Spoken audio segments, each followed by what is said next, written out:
Hi, this is Scott again with Horsepower Motorworks, and what we have here is the power plant for the car. It's a 170 VS car, and it's a 1912 cubic centimeter motor.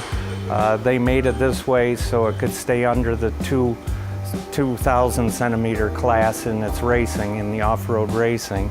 Originally it had 38 horsepower, but this engine was actually came with the dual carbureted part of it, which bumped it up to 60 horsepower, whopping 60 horsepower. It's a four-cylinder, flathead four-cylinder engine.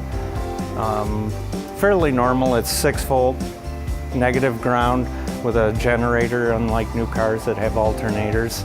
And there's a few things that make it different from a normal 170 motor. One, the carburetors, and two, most of them had an electronic driven tachometer, and this one has a cable driven because it's a race car. So we had to make this fitting so it would run the cable driven tach. And it also has, instead of a push button starter, it has a pull lever up on the dash that you use.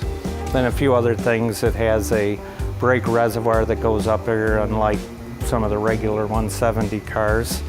Also, the suspension is heavier duty than the normal 170 chassis. It's got the dual transverse mounted leaf springs for the off-road racing.